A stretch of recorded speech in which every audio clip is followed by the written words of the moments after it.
नमस्कार साथियों। पुरानी कथाओं के अनुसार भगवान सूर्य ने देवी संध्या के साथ विवाह किया और 3 बच्चों का जन्म हुआ।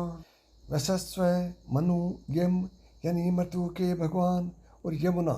हालांकि संध्या सूर्य के लिए एक पवित्र पत्नी थी, लेकिन वह सूर्य की चमकदार प्रतिभा और गर्मी को सहन नहीं कर सकी।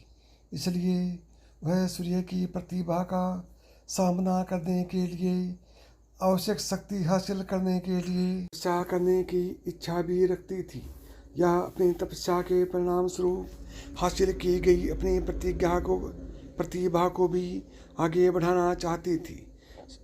संध्या ने एक औरत को बनाया और उसका नाम छाया रखा और कहा कि वह सूर्य की पत्नी के रूप में अपनी भूमिका का प्रतिनिधित्व करे और 3 बच्चों की देखभाल भी करे। हालांकि वह सूर्य भगवान के लिए अपनी योजनाओं को किसी के सामने प्रकट नहीं करना चाहती थी, इसलिए वह तपस्या करने के लिए जंगलों में चली गई। क्योंकि छाया बहुत साधारण रूप से मिलती जुलती थी, सूर्य भगवान उस पर संदेह नहीं कर सके।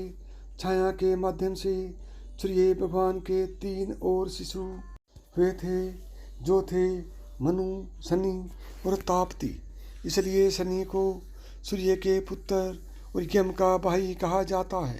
जब शनि छाया के गर्भ में थे, उसने भगवान शिव को प्रसन्न करने के लिए चमकदार सूर्य के नीचे एक गंभीर तपस्या की, क्योंकि वह पूरी तरह से भगवान शिव की प्रार्थना और पूजा में डूब गई थी।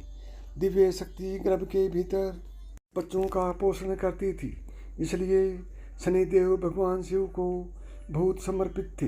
इसके अलावा जब छाया ने इतनी देर तक धधकते सूरज के नीचे तपस्या की थी, तो शनि गर्भ के अंदर काले रंग के हो गए थे। जैसे ही शनिदेव का जन्म हुआ, सूर्य भगवान ने उनके रंग को देखकर तुच्छ जाना और इस बात पर संदेह किया कि क्या शनि उसका जन्म उनके पास हुआ था। नाराज हुए शनिदेव ने जब अपने पिता पर नाराज नजर डाली, तो शनिदेव की शक्ति के कारण सूर्य भी काले रंग में झुलस गए थे।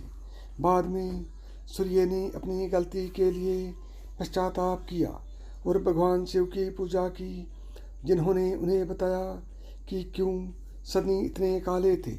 इस बात के पीछे सच्चाई को जानने के बाद सूर्य भगवान अपने पुत्र शनिदेव के साथ खुश थे और वे एक दूसरे को बेहतर समझने लगे।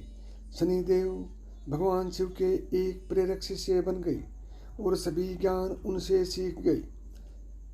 शिव शनिदेव की भक्ति और ईमानदारी से प्रसन्न थे, इसलिए उन्हें पृथ्वी पर पैदा हुए जीवन पर उन्हें महत्वपूर्ण ग्रह का स्थान दिया।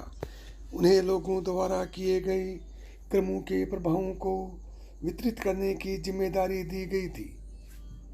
शनिदेव बेहद उदार भगवान हैं। हालांकि कई लोग उन्हें क्रूर रूप में देखते हैं। वह अपने भाई यम यानी मृत्यु के देवता की तरह इतने न्यायप्रिय हैं, इसलिए वह लोगों द्वारा किए गए कार्यों के अनुरूप सही प्रकार के परिणाम प्रदान करते हैं। प्रेम से बोलो जय शनिदेव महाराज, जय शनिदेव।